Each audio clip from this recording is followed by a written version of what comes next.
What is up, everybody? Welcome back to another episode of Hops Geek News, your home for comic books, movies, TV shows, silly hats, beautiful shirts. And today we are going to Disney because today we're going to talk about our top 3 classic Disney films and unhinged Disney movie moments. So make sure you like, subscribe, share, follow anywhere you find Hops Geek News, podcasting platforms, social media platforms.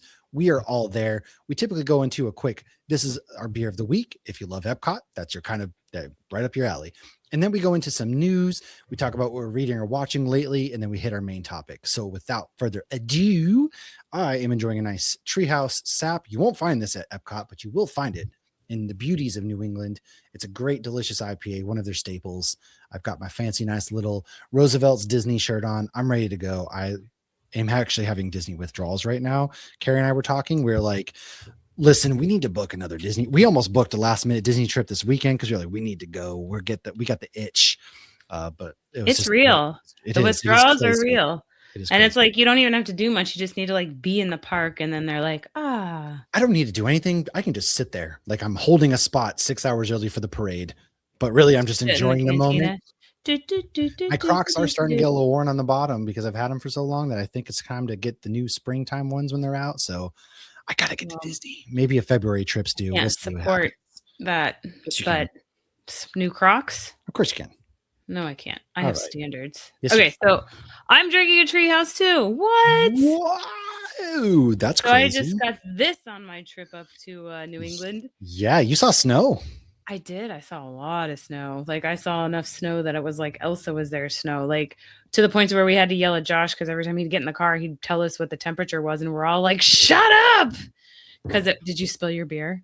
Oh no! First spaghetti sauce, now your beer. What's next? Now it's exploding. Okay, well, I'm going to explain why I chose this beer. Besides it being delicious, I think Matt's drinking the beer off of his desk now. You got to do what you got to do. That's his last Treehouse.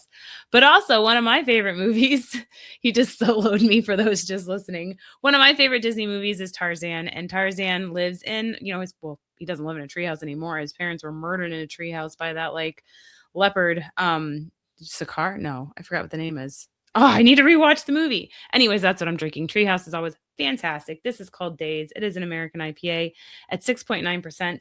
And I have it in my Big Al glass because this is something incredibly unhinged that is at Magic Kingdom. Although they did just change it, so it's not unhinged anymore. I haven't been there since. There's no more blood on the water dance floor or whatever. Right. And that was an insanely unhinged thing at Disney. How did that ever get about blood every? I don't know. And then it was for so long at that.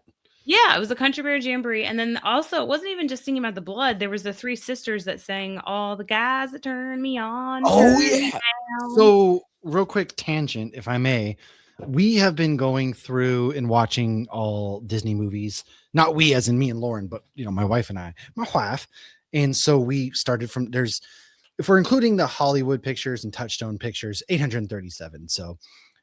I didn't realize that list includes all the Touchstones. So it includes Sister Act and all of that. Oh yeah, all of them. Like Arachnophobia, I found out was one of them. Encino Man, like all of those. So yeah, listen. If it's on the D23 list, we're watching it. And D23's official list has all those movies as part of it. Aren't there like 5 Aladdins or something? Something like that. God, it's going to be a slog at certain parts. But we started with number 1, Snow White. And then that's going to make Snow White, Bambi, Pinocchio, that there were some really unhinged things going on in the 1940s for sure. They were going through some stuff. Yeah, I can't wait to talk about that because wow, just crazy. But I digress. I did spill my beer a bit. That sucked. It's okay. I got most of it here. I'd say just a little bit spilled. And let's go into what we've been reading or watching because we haven't done that in a little while. I mean, vacations and all that kind of stuff. So what do you have going on over in your realm? Yeah, we've done a lot since we left. So here's some of my highlights for comic books I've read or reviewed recently. One is The Lucky Devils. That's Image Comics. It's Charles Soule and Ryan Brown. If you liked 8 Billion Genies, you'll love Lucky Devils. This is a lot of fun. It's like little devils that sit on your shoulder. And what they do is they try to influence people to do bad things. And that's how hell runs. Well, these two devils have decided to try to influence their humans to do good things to cause chaos in hell. But now it's not going necessarily according to plan. They feel like they're going to get caught. And now this couple is like going their separate ways because they want to do, one wants to lie low, the other wants to do all these other things. And it just keeps building, like the insanity keeps building, and like bad things are happening in hell, like Ooh, falling apart. But it's really funny too, and the art is fantastic. If you're familiar with Ryan Brown's art, it's very like, it can he's be awesome. vulgar at times and incredibly adorable at times, and just full of Easter eggs, and like writes out all these things. Like if you're typing, it'll say like type, type, type, type. But it's so fun. The art's just so fun to look at, and the story's great. And then there's been 2 Minor Threats books that came out. Oh yeah. They wrapped up Archie versus Minor Threats. That was like the best crossover comic Satisfying? I've Was it ever a read. good finish to everything? Absolutely a good finish. Good. They wrapped it up in an Archie way, as well as wrapping it up in a Minor Threats way, because Minor Ooh. Threats is not for children. No. Archie can be. And it was funny at times when they were in like the Archie kind of world, they wouldn't spell out the curse words like they usually do. They would do the comic Right. books stuff. And then when they were back in Minor Threats, they're like asshole or whatever they wanted to say. So what comics do you have before I talk about my other ones? Oh man. So bunch of DCKO 3. You know, that one was really good. I just am not personally satisfied with the final 4 that they have for the DCKO universe, but Aquaman 13, that one is still awesome. They're kind of going back to the main line while Arthur's out there fighting in the tournament. So that one, Mira is back. And then, man, what else? Gosh, I've done just a lot of, actually not as many comics as I would have, mainly DC, since I got to handle more of their reviews for the website. So there's been, you know, Nightfall, or not Nightfall, excuse me, Night Fight. Issue 3 is out. Batman has cheated the Heart of Apocalypse. Now he's going to be paying the price. So that's going to roll into some stuff. Supergirl number 9.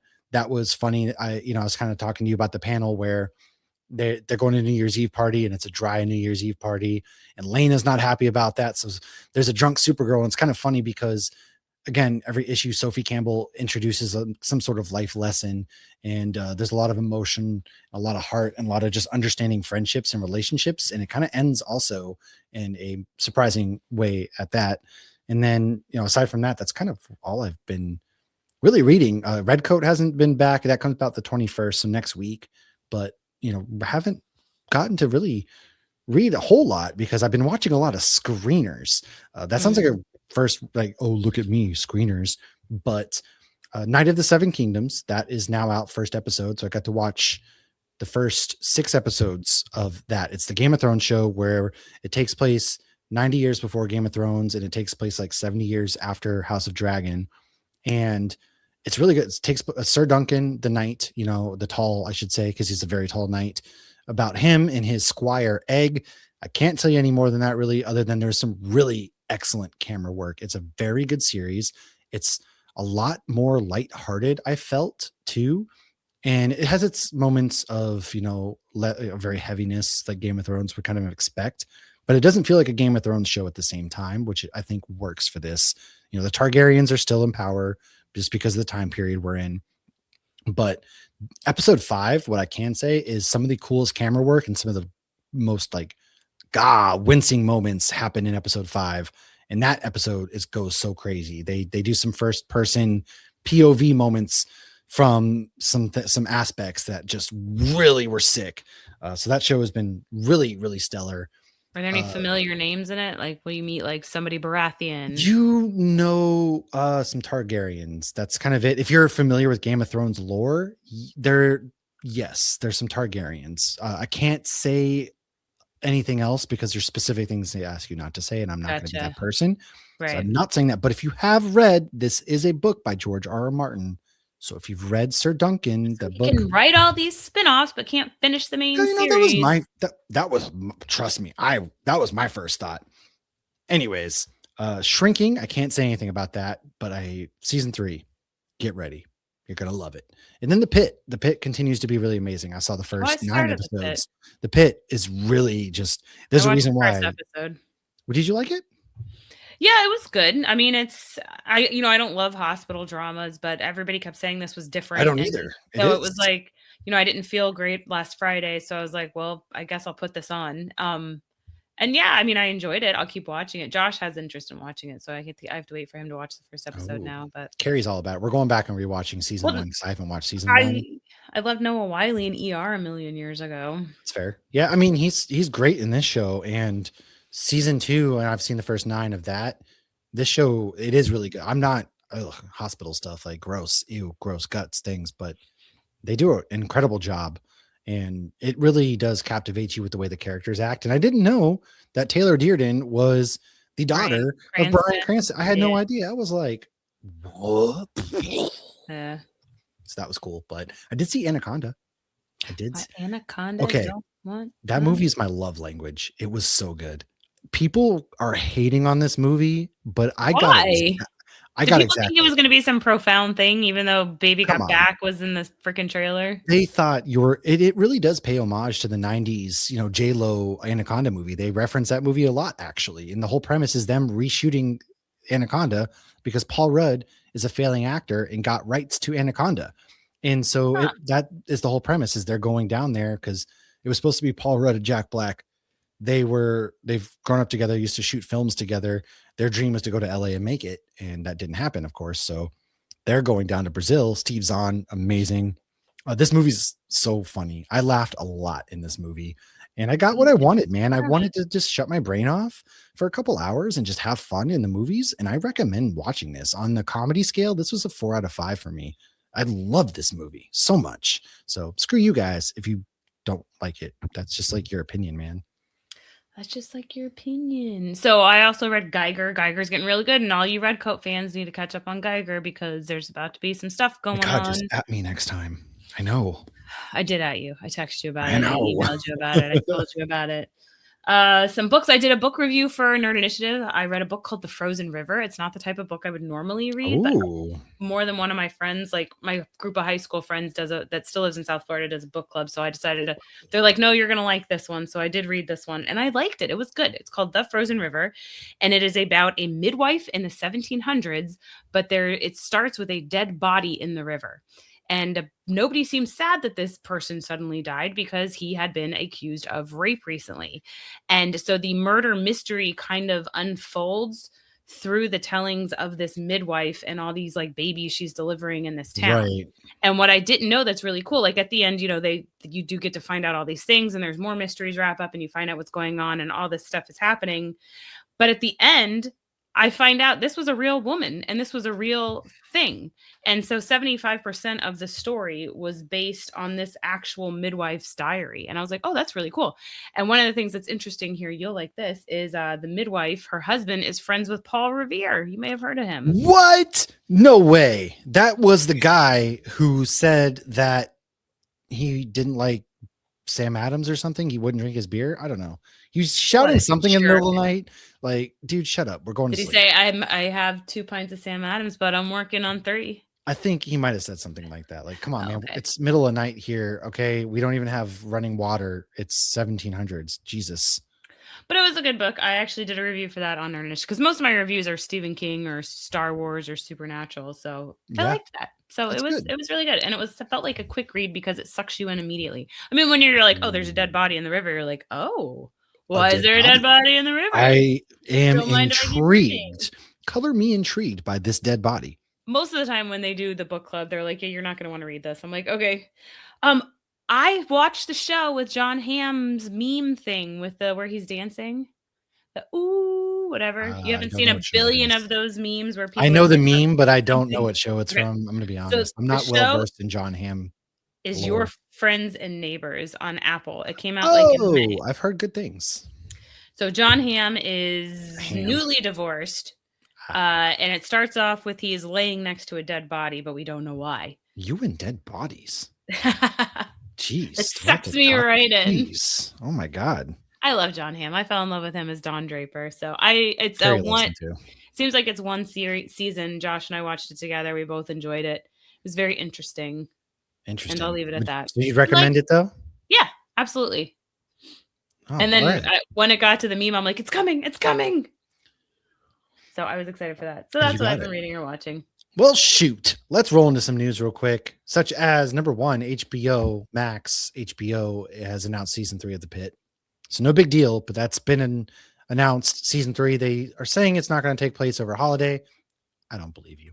But HBO is also doing a 2-part documentary on Mel Brooks, the 99-year-old man. It comes out January 22nd. I'll What else watch we got? that. We got Jackass 5 will be in theaters June 26th. All right.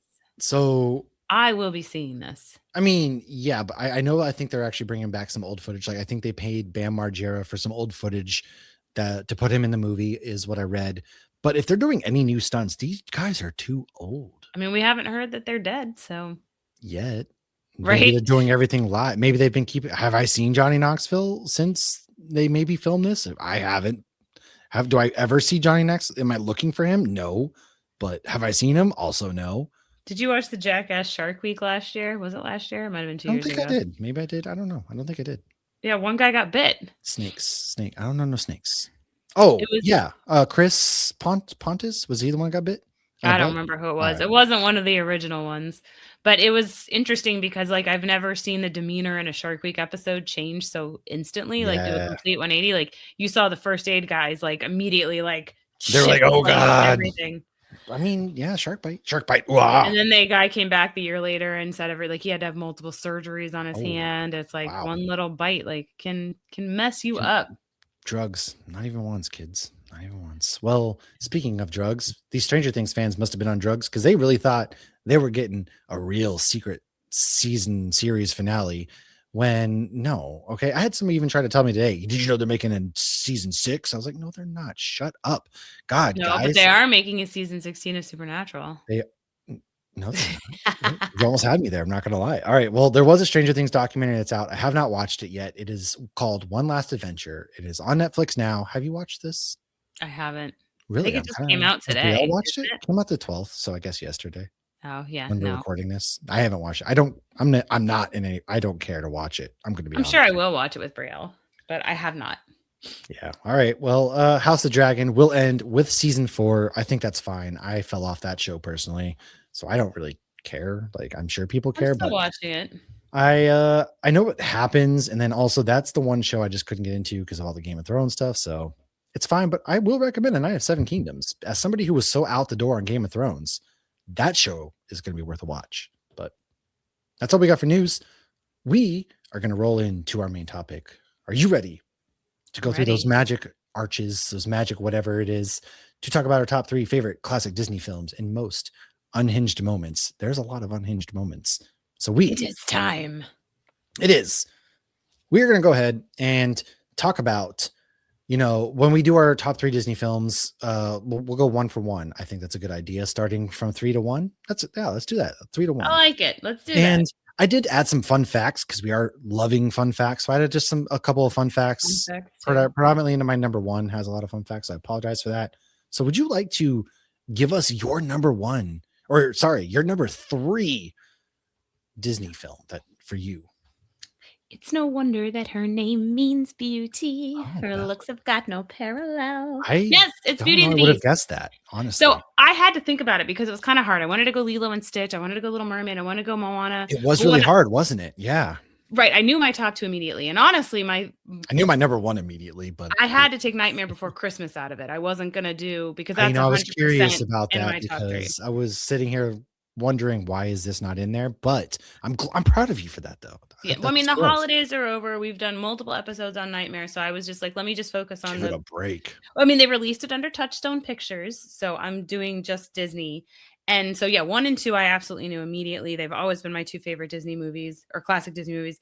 But Beauty and the Beast was one I watched on repeat. I loved Beauty and the Beast. So I would say the 3 movies I picked are movies that I can quote the most. Oh, I like that. All right. I see what you're up to. All right. I didn't choose it that way, but I chose them by the most. Well, number 1, my number 1 I can quote the most, but why don't you go in? You got some fun facts. So hit us some fun facts before I give you my number 3, I should say. I do have some fun facts. Where are my fun facts? Here they are. I've got them. So Beast was never. So what do you think Beast's name is? Do you know what Beast's name is? I actually don't know what his actual real name is. I didn't know he even had a real name. Gonna be real. So I always thought his name was Adam. That's what everybody calls him. But when I was doing these fun facts and I was going to D23 website or like, things that should be validated. And it said they never actually named him. Fans just decided Really? his name was Adam. And one of the people that worked in the movie was like, well, if we were going to name him, we would have named him something French. I was like, oh, that I makes would have thought they would have, because there's that whole bit in the beginning of the movie before he even turns into a beast. I'm surprised they don't ever say his name. It is kind of, well, I guess all the toys or the household You're items, they all telling me call him Belle fell in love Master. with a guy she doesn't even know his name? She's such a hoe bag. Wow, that's kind of creepy. That's Yep. unhinged. That's unhinged. Put it on the list. It is unhinged. It is a little unhinged. Bestiality, yeah. Oh yeah, and not to mention even the other parts. You're right. So Belle goes from her blue dress to her yellow dress, indicating she has warmed up to the beast. Oh, I did not know that's what that indicated. Okay, That was I when just thought she was Beauty- dressing to impress, like she was when we fancy. I learned to guess. love the beast. All right. And my last fun fact is Beauty and the Beast was the first ever animated film to be nominated for Best Picture at the Oscars. Whoa. This was in 1992. However, it did lose to Silence of the Lambs. Listen, What a weird thing that Beauty and the wow. Beast lost to Silence of the Lambs. Your runner-up film to Silence of the Lambs. Hello, Belle. My Maurice. good old friend for dinner. Which, to be fair, Beast could have been eating people. I don't really know, but what makes this a top 3 movie for you, though? I think it was just one of those, like, I watched on repeat as a kid. I loved all the songs. I loved reading when I was younger. Well, I still love reading. I have the cutest picture of Kaylee. My oldest is Okay, I was gonna say, bookworm. like, for some reason, I feel like I saw a picture of Kaylee as Belle before. So in our hallway, because we have a long hallway here, Mhm. I have like sections, and I have the one area that's just Disney pictures. She just happened to have on a blue skirt at Magic That's Kingdom what one it day, was. and she brought a book. She would bring a book to read in lines. That's not the first time Kaylee's brought a book to Disney.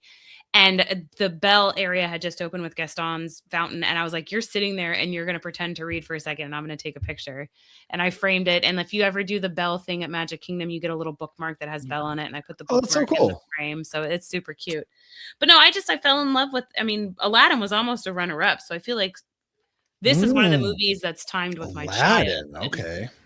Again, they were just movies that like I can quote a ton. And like I probably, Beauty and the Beast is probably one of those movies I quote more than I realize. That's a good point. You don't really realize until you think about it. Oh, I do quote this. And my number 3 is that one that our family quotes the most in our house. And it's The Emperor's New Groove. And it came out in 2000. So I guess it's a classic at this point, which feels really gross to say. But I was 10 in 2000. So I'm going to say, again, growing up with, right? And it's first fun fact, its development actually began in 1994 after Roger Aller's success on Toy Story. And then they originally were going to name it The Kingdom of the Sun, but they changed that after Pocahontas and Hunchback of Notre Dame flopped. So they went to Machu Picchu and all of that. And like they got David Spade, everybody, because he was succeeding in Saturday Night Live. And they went to these locations and were starting to do production and all that stuff. But because those 2 movies didn't get critically acclaimed like they had hoped, they were like, maybe this isn't a good idea. And so from there, they kind of retooled it. And in 1997 is when they actually went back to the drawing board. So they had been working on that movie for a long time before it actually came out. And I didn't realize that. A hilarious movie. We're always, pull the lever, Kronk. Wrong lever. Yeah, like we love that movie a lot. It's, my son who's so uncultured, he even quotes it all the time. And it's hilarious because you try to play a Disney game with a kid who's been to Disney so many times and he doesn't know any Disney movie apparently. So to us, that's an underrated one. If I had to pick some underrated movies, that would be it.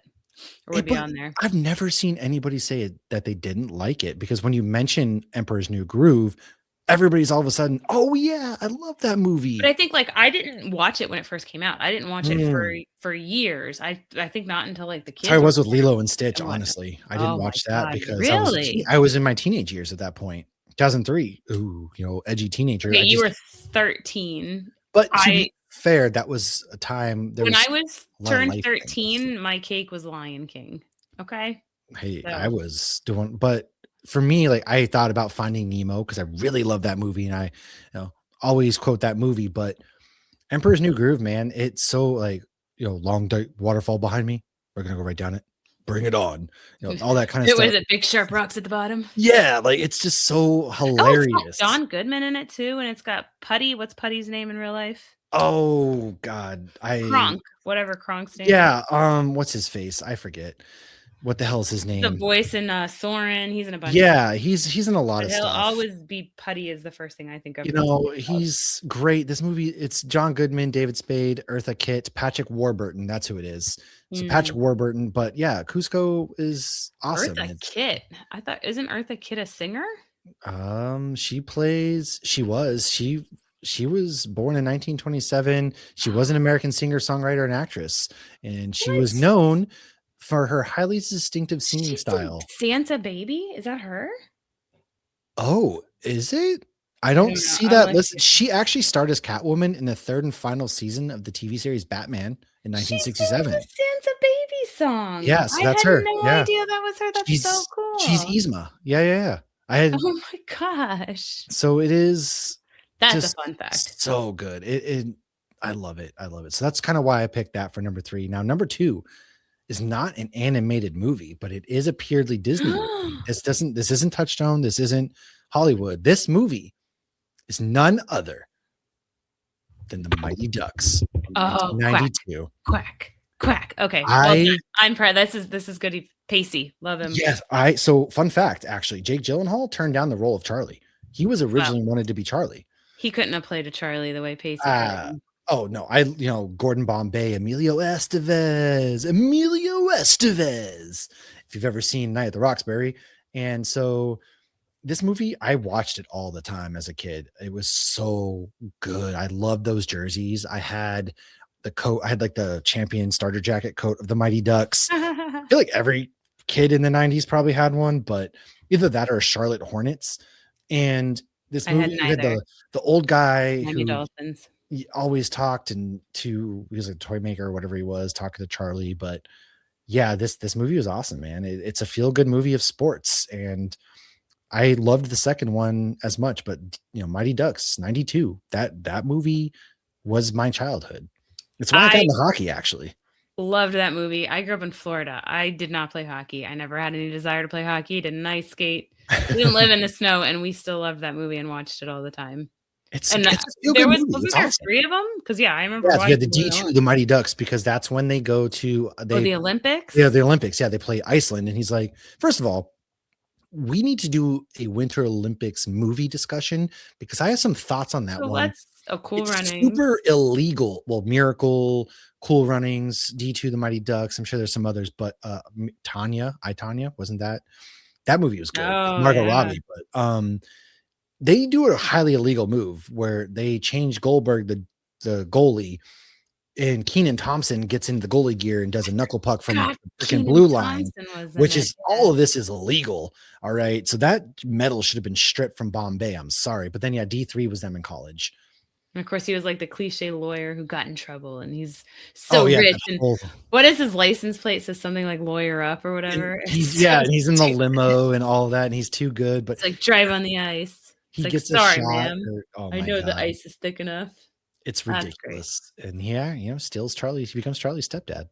And then Gordon just keeps seeing that goal that he missed, and he let down his dad or his coach. I mean, that's a movie actually we quote pretty often. It's not worth winning if you can't win big. Josh and I will say that. That's what I'm saying. In a joking manner, we're not putting pressure on our children. That's not warranted. Yes, they are. I've seen it firsthand. Or maybe that's just Josh saying that to me when I'm, he's challenging me to eat some sort of food challenge. I don't know.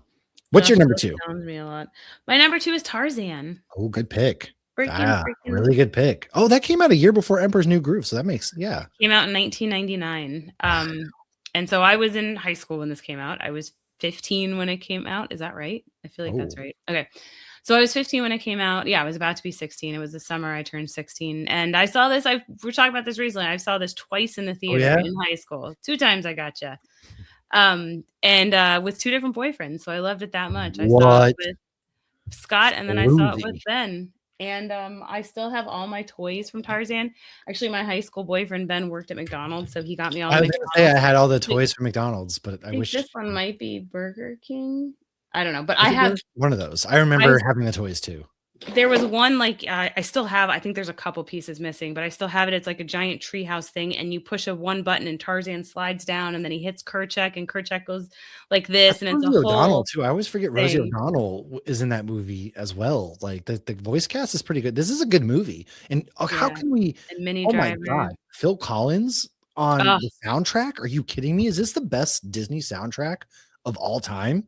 I think I it think might it's be. better than Lion King. I think it's this, and then I Oh, think it's Lion King. I Um, 100%. I'll tell you straight up. I think Tarzan has the best Disney soundtrack for a movie of all time, hands down.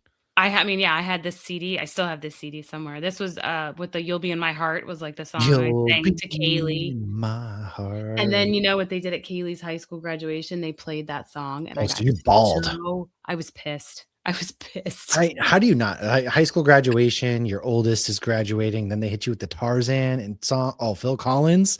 Oh my I God. was a disaster. That'll make That anybody was cry. just mean. Crazy.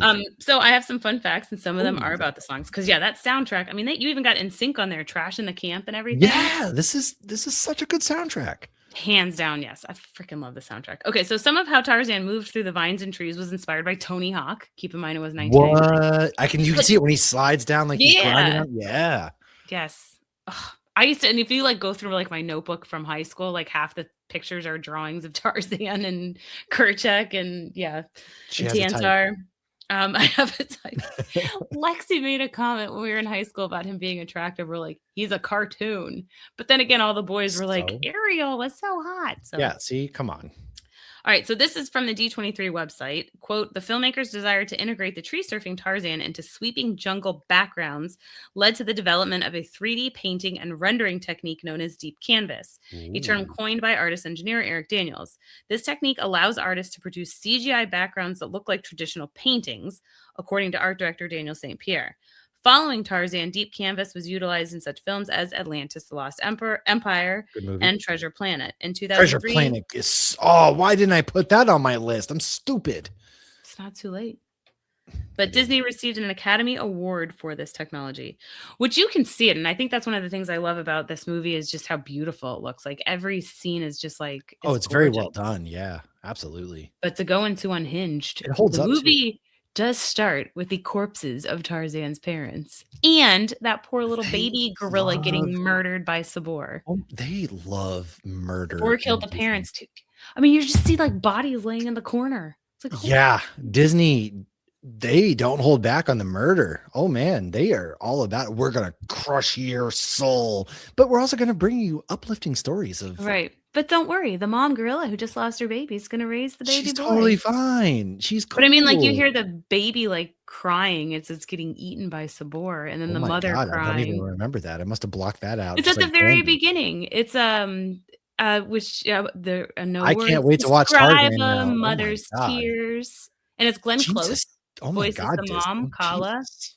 You don't remember all this? It's the I opening know. scene. That's a reason why I'm rewatching all. So in 30 years, when I get to the 90s, I guess I have to look out for that.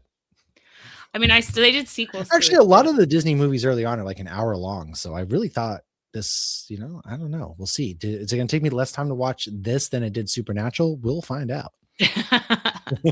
Which we do need to, we will be recording the next episode on that soon. I have the next 2 We got a episodes really exciting one coming out ready to do, for the yeah. Supernatural Valentine's Oh, Day special. No yeah, big that deal. too. Gonna pump those tires, but All right, so you got to pump those numbers. Those are rookie pump them up, numbers. buddy. Yeah, that's Okay. crazy. All right. So in March 1996, the Tarzan directors and a group of artistic supervisors actually went on an African safari. Like you were saying, that people went to Machu Picchu. So they Yeah. toured animal reserves in Kenya and they visited the mountain gorillas in Uganda. And they Yeah. also observed Wendy's impenetrable forest. So, I mean, it pays to be a Disney artist, man. I They send should have. you on these This is beautiful why I trips. can't wait to work for Disney because you get to do cool stuff like that. I say as though I'm Yeah. gonna be a shoo-in for Disney. Who knows? But I really want to work for Disney someday. So That was my dream when I was younger, was to be an artist for Disney. And then I realized I'm not that I good. just want to be their marketer. I have so many fun ideas. I just want to marketing. Oh, how fun! That's crazy. What take us into Jane I and still Phil got Collins. Yeah, so Jane is actually inspired by Jane Goodall and Diane Fossey. Both were What? jungle conservationists who lived with and studied gorillas and chimpanzees. Chimpanzees. She got there. And Jane Goodall just passed away recently. She did. So, Yeah. and how in my head, I was like, oh, I wonder if that's why they named her Jane. No, dumbass. Tarzan's been Just around passed for it. a Yeah, Tarzan's been while. around for a It was while. just a happy coincidence. So this is the conversation Wow. I was having myself. So Phil Collins. So he had to actually be convinced to do the soundtrack. They wanted drums to fit with the jungle theme, so they thought he would be perfect. And obviously they were correct. Collins composed loads and loads of the music, including 3 songs in the final film: Son of Man, a man who lies in me. That's the opening. He's like, doof, doof. Yes. Then Trash in the Camp, which then NSYNC does this. Yes. Watch us get a Ask Joey. copyright infringement We because should my ask terrible Joey singing. Fatone when we see him at MegaCon if he can hit us with some. Oh, he's a Backstreet Boy. Yes. Is he in sync? Or Backstreet? He's in sync. He's in sync. Yeah, we can ask him if he can hit us with that real quick. He'd probably punch me in the face, but that's okay. Worth it. That would totally be worth it to see him punch you in the face. Not that I want to see you punched in the face. I just think it would be funny Not to the see you eye. punch Please, no, someone in not the the face. eye. You're right. Not the good eye. Listen, sir, if you could, like the nose, maybe not the eyes. So he also did "You'll Be in My Heart," which was written at a Christmas dinner at a neighbor's house, and he scribbled chords and a melody on a piece of wrapping paper. This won an Wow, Academy to have Award that for kind of Best talent. Song, and it was awarded a Grammy as Best Soundtrack Album. All And the right, song was originally written for his daughter, Lily Collins. time out. So first of all, Lily Collins, wasn't she? She was married to Dave Harbour, but then it's kind of messy. Lily Collins, she's actually married to Charlie. Maybe it wasn't Lily Collins. Married Anyways, Steve son, which I only know that because my friend Justin is friends with Charlie. But well, that's the only reason I know that. I've never met her. I don't know could you her. imagine being the guy whose napkin, like, hey, I won some royalties. You scribbled on my napkin that I had to Wrapping paper. You know, same thing. Like I spent good money on that wrapping paper. I didn't, and I'm probably also wealthy if I'm hanging out with Phil Collins. But gosh darn it, give me some props. Sure, wealthy people have poor friends too. So I already know you're number one. All right, What's your number one? Oh, is it what's on your shirt, or is your shirt regular Disney? It's regular, all sorts of Disney. So this one from Roosevelt's, it has Lilo and Stitch, Tiana, Maui, Mickey Donald. Fantastic movie. It has all like Encantos on it, Pumbaa and Timon. It has like all of the. It's just like a Disney 100 celebration shirt that Roosevelt's did. Limited edition. It says, "Ooh," for their 100th. Pretty special. No big deal. But this is like this is my favorite Disney shirt because it has so many different characters. I love wearing it on the cruises. But my number one, man, I freaking love this movie, and it's why I can't wait to go on to Destiny. Hercules. Oh my God. I love Hercules so the soundtrack slaps. There's only obviously like a few like actual songs from the soundtrack there, but oh, boom, boom, boom, boom, boom, boom, boom. I can go the distance. That one's very inspirational. I'm telling you, when I'm having a bad day, I throw that song on and it really just helps me out. And I'm sitting there, I can go the distance. I will find my way somewhere I belong. Oh my goodness, it is so good. Most anywhere. We always hear that during the runs, like because obviously I can go the distance. Yeah, I love Hercules, and so some backstory into it is Eric Goldberg. This is from Wikipedia. So the supervising animator for Philoctetes cited Grumpy and Snow White and Bacchus and Fantasia as the inspirations for the character's design. Goldberg mentioned that they discovered that Danny DeVito has really different mouth shapes when they videotaped his recordings, and that they use these shapes in animating Phil, which I thought was really interesting because he plays Phil. You know, he teaches all the demigods out there. You know, Theseus and all of them. I mean, they make these characters look like they're voice actors. Oh yeah, Sometimes, not so always. Good. The supervising animator Ken Duncan stated that that Meg was based on a 40s screwball comedian, in that he used Greek shapes for her hair. Her head is in a sort of vase type shape. She's got a Greek curl in the back. So that's the design for Meg. And then in early 1992, 30 artists, writers, and animators pitched their ideas for potential animated features. Each were given a limited amount of time of 2 minutes. The first pitch was for an adaptation of The Odyssey, which entered into production in the following summer. However, production on the film was abandoned because it was deemed too long, lacked central characters, and it failed to translate into animated comedy. Animator Joe Hyder also suggested pitching a story from Greek mythology, but thought his chances plummeted when the work on the Odyssey was discontinued. Nervously, he produced a pitch sketch of Hercules and delivered a brief outline set during the Trojan War, where both sides seek the title character for their secret weapon. Hercules makes a choice without considering the consequences, though in the end, he learns humility and realizes that strength is not always the answer. With the pitching session concluded, Hercules was approved for development based on Hyder's page-and-a-half outline, but his involvement with the project went no further. That sucks. He got this thing going, and they said, thank you, goodbye.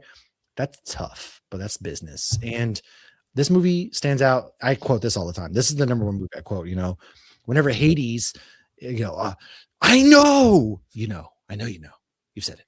Or, I almost lost my cool. Or just Hades is my favorite character. So I love Hades. He's probably my favorite Disney character, just of how, he's inadvertently funny. Yeah, he's a badass, but he's so hilarious too. I heard how the guy got the job. He said, everybody was going in there like, I'm Hades, god of the underworld. And he walked in, he goes, hey, I'm Hades, god of the underworld. How you doing? And I don't want to say his name because he's a kind of a piece of crap these days as far as some things. I know nothing about him personally. I always remember him as the dad in Riding in Cars with Boys. I believe that's the same guy. Obviously, he was also in Family Guy, but yeah. So he's very relaxed. Yeah, James Woods was in Family Guy. I said his name. Oh no. But yeah, so he's Hades and he's just cool, calm demeanor. But he loses his temper, of course. And then you've got Pain and Panic. Where's Hades? We're worms. It's just oh my god, my kids even will say that. They're like, we're worms. This movie's just so much fun, and the action sequences with the Hydra, all of it holds up tremendously for me. And baby, you mean Huncules. I could talk all day. So that's my number one. How about you? What is your numero uno? She likes to throw babies off of cliffs. He didn't throw him off a cliff. I know. It's Lion King. We did a whole episode on Lion King. Oh my God, was that a year and a half ago? We had Rich. Remember? Yeah, we had our good friend Richard Nebrin. So you can check out over on the direct.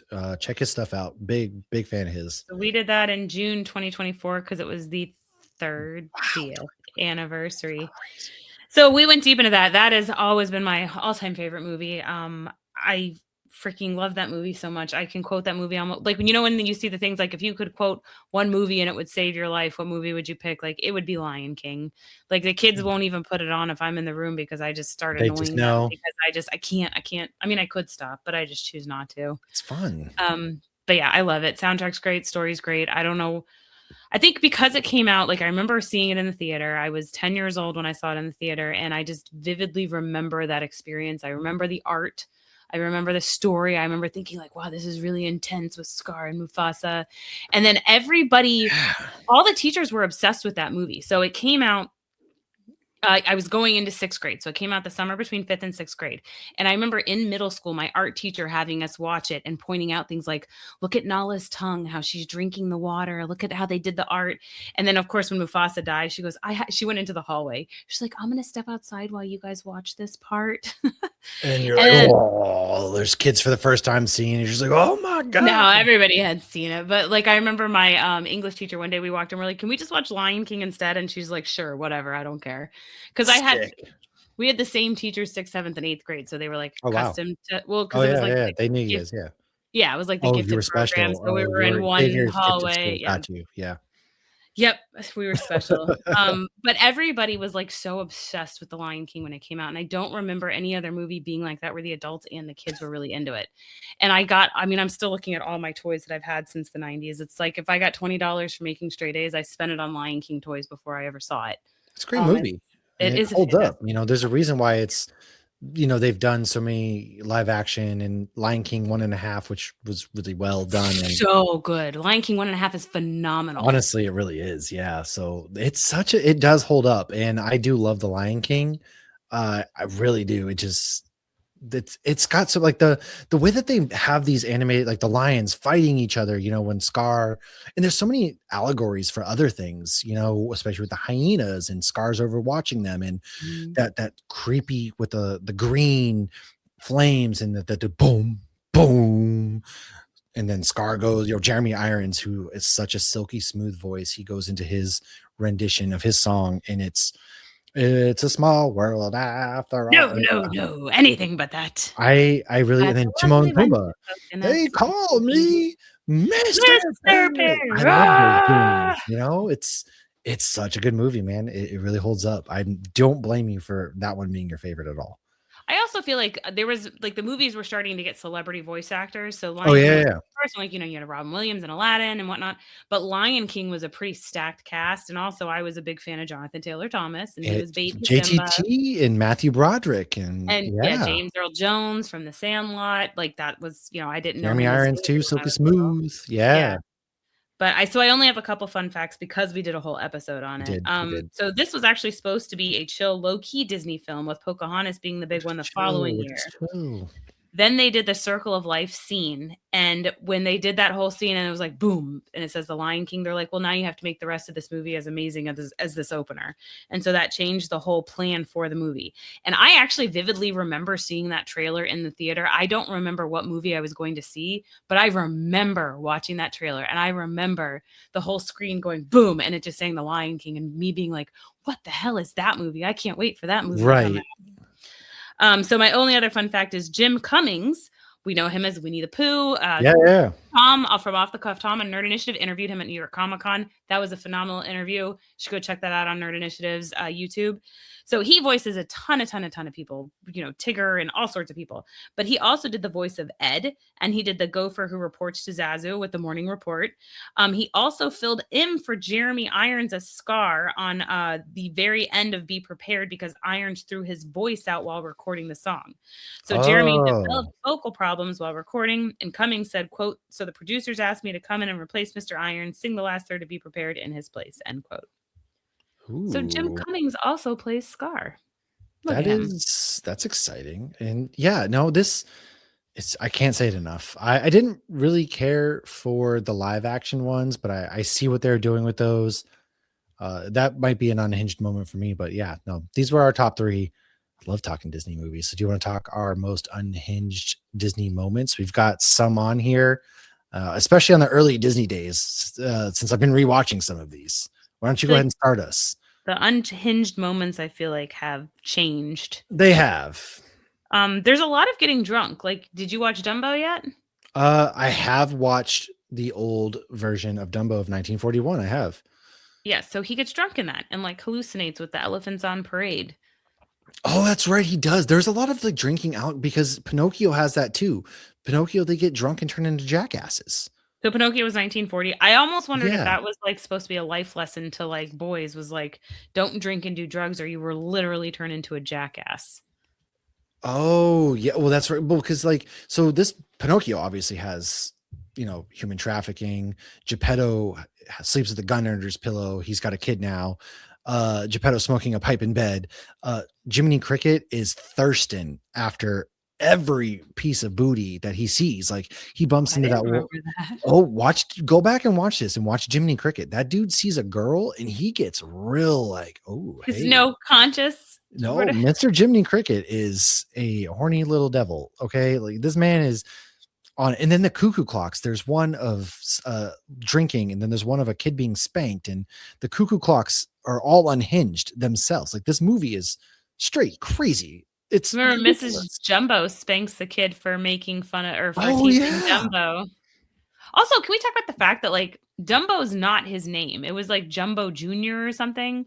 And all these other moms, these mom elephants were making fun of Dumbo or Jumbo and calling him Dumbo. So the That's Dumbo, right. These old ladies were so mean. yeah, so they were bullying him and like that's not even his name. Like Yeah.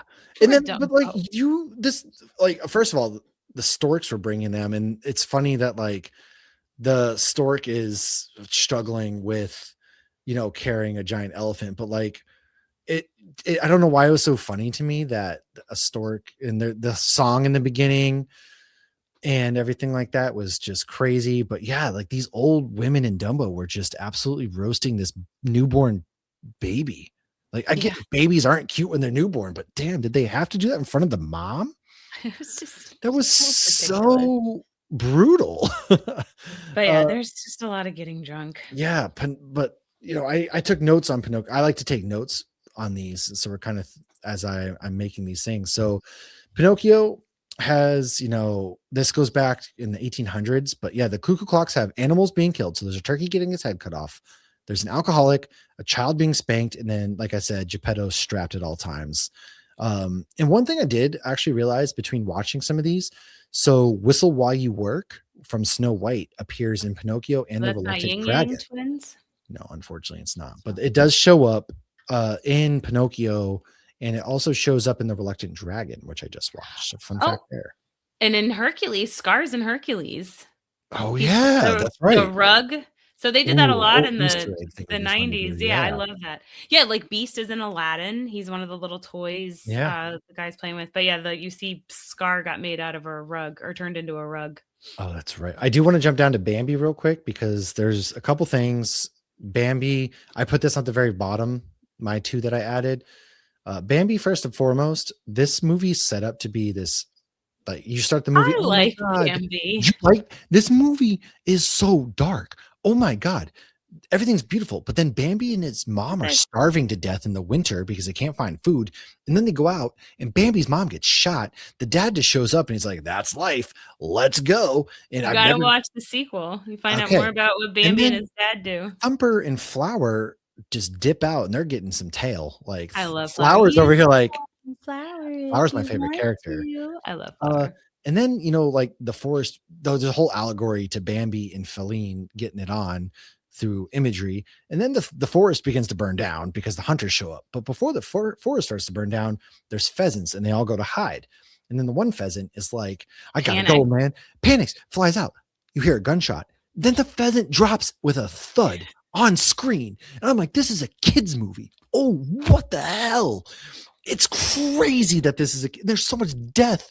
And Bambi even gets shot. And you're just like, But they oh have my. the drip, drip, drop, da, da, da, da, Oh, da, da. that makes it So better. That is what's just littered with funny is gunshots and death. I saw a picture at a con and it was like all Disney villains. And somebody's like, who's that random guy that's in the picture with all the villains? They're like, oh, that's a hunter from Bambi. And people are like, You never see F them. It's that like guy weird. because, Yeah. well, he's like the only Disney villain that actually killed anybody.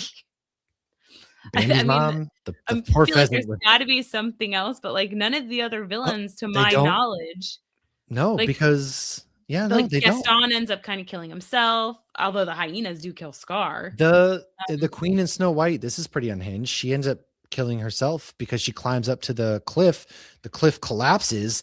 And Kind of what's like dark Gaston. about that one is when she collapses and falls off, the crows swoop down and they go to eat her. They've been following her around to eat something. Well, she falls off the cliff and dies.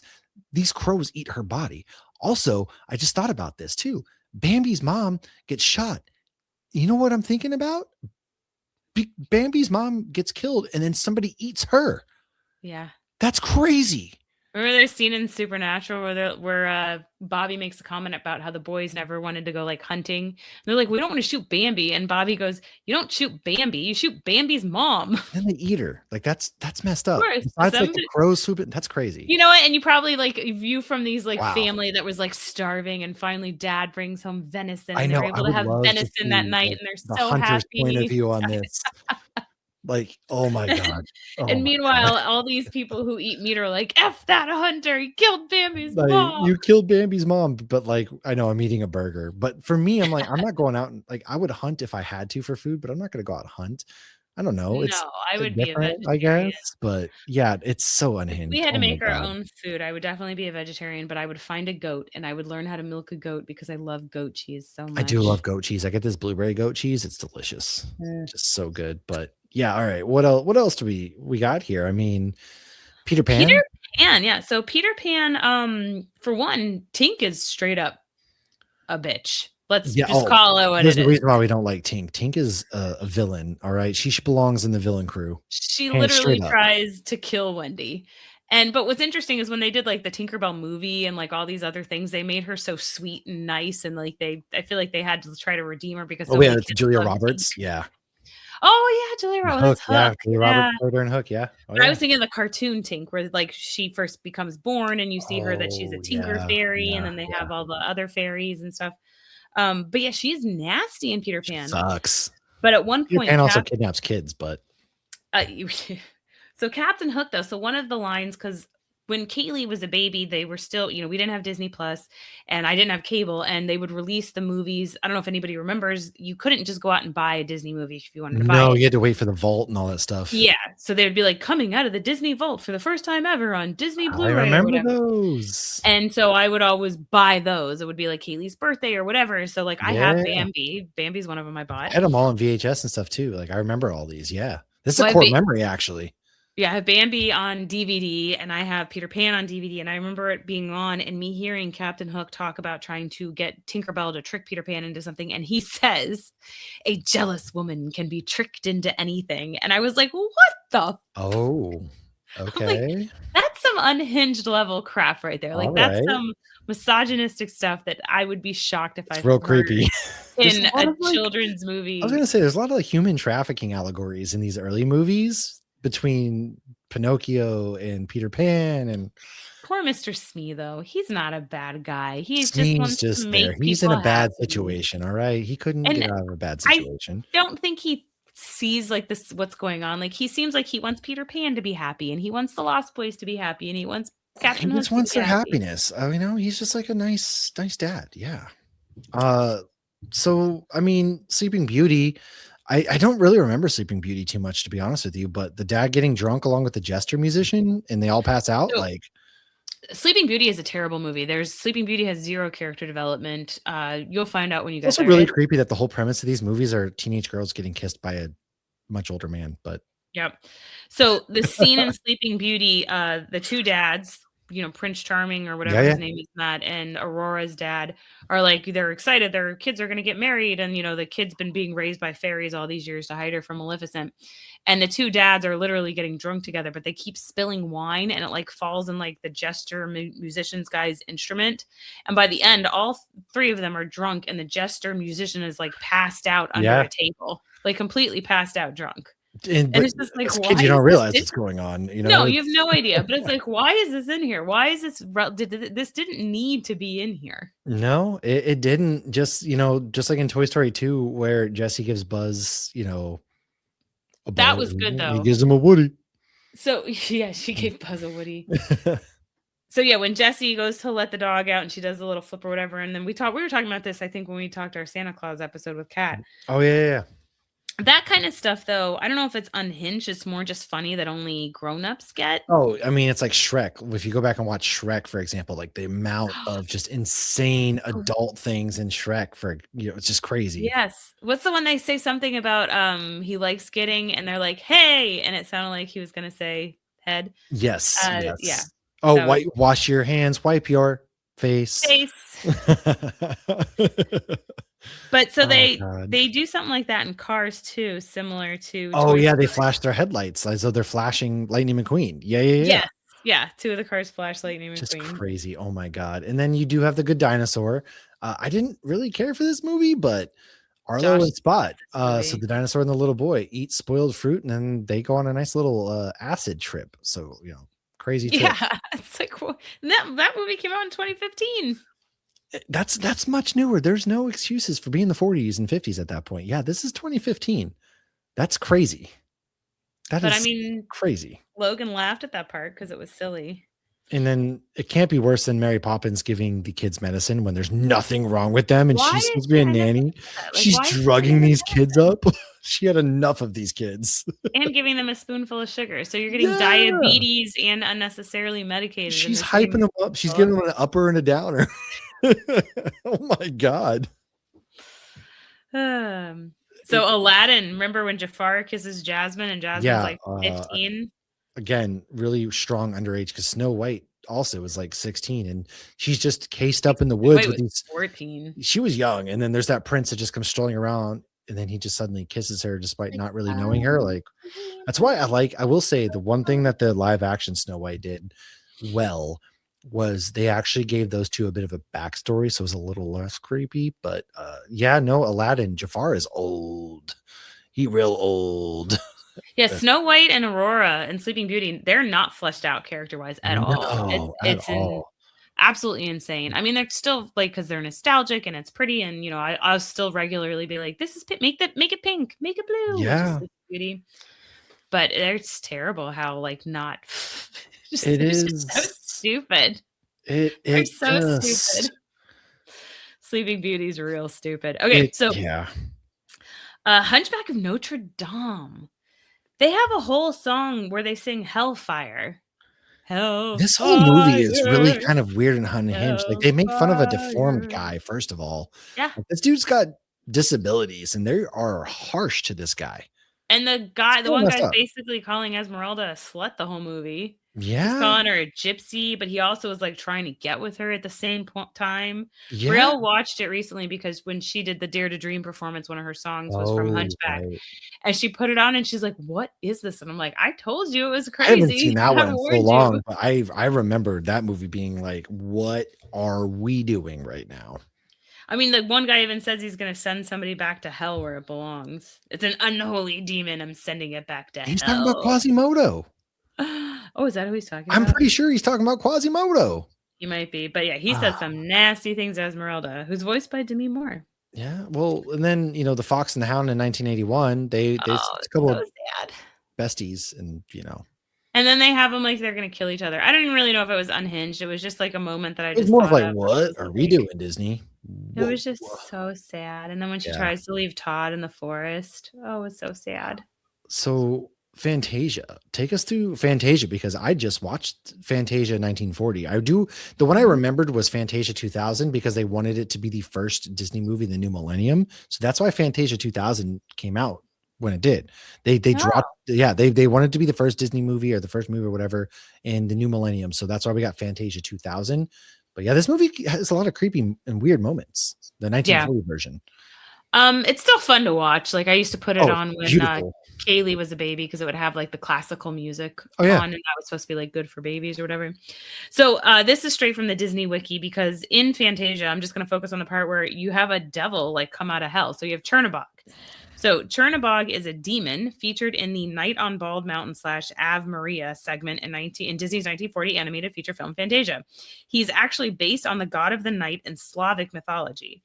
On Walpurgis Night, which is the witch's Sabbath, he emerges from the peak of Bald Mountain to summon all of his minions who dance furiously in tribute before being thrown into the mountain's fiery pit. This is a Wow. Disney children's film, kids. His Hey. reign comes to an end with the morning sunrise and the sound of church bells. So the church bells Of scare the devil away. course. So, described as Satan by host Deems Taylor, Chernabog has been praised as Disney's best representation of sheer evil, and as animator Vladimir Titla's greatest success. As a very raw representation of evil, he is not placed in the context of any real story. Furthermore, he and his minions' actions are not committed in pursuit of any discernible goal other than general tyranny. Some All other right. media has attempted to give his character a more concrete context. He has in like the background of like I think Mickey's House of Villains, and he's like laughing and cheering and stuff. Oh, right. Yeah, no, like, yeah, again, these are all like kind of really crazy. I mean, and these, you would think, especially when some of these came out, 1940, 1943, the world was thrust into some really dark moments, and these movies are supposed to be a reprise from that, and then you just get death and devil and creepiness, and it's just, hey, Yeah, we didn't even go into all the parents that kill. I mean, the Just parent, Tarzan's we parent. can do a whole episode on, Disney parent deaths. Like, I will probably have to make this like a running series, because there's also so many other things. There's the priest getting a little happy in Ariel, for example. So There's a lot of phallic looking things in Aladdin. So so I remember when all these things happened, and my memory when I googled it today seems that my memory was wrong, or it was just because we didn't have the internet then. So you remember Three Men and a Baby with the oh yeah, with the ghost? ghost. Yeah. Okay.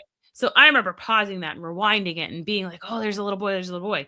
And then when the internet came out and people could like look it up and you're like, And oh, really "Okay, do it's it. Yeah. Ted Danson's thing." And at first I was like, "No, that's not what it looked like." And then I'm looking and I'm like, "Okay, I guess that is what it is." So I had thought that some guy got fired for intentionally giving the priest a boner, putting a penis on the castle for the Little Mermaid, having Aladdin say like, "Take off your clothes," after he says, "Down, kitty," to Raja, Yeah. and the sex in The Lion King. And now they're saying that didn't happen. These things are all like I feel like we're people made being them up. gaslit. I do too a little as well. And then like the sex thing. So I remember my friend Megan, she had a pause on her VHS player, which was like a new feature. So she was able to just like pause, like slowly pause it, and you could still see it without the squiggles. And I remember distinctly seeing sex. You can Google it and see it.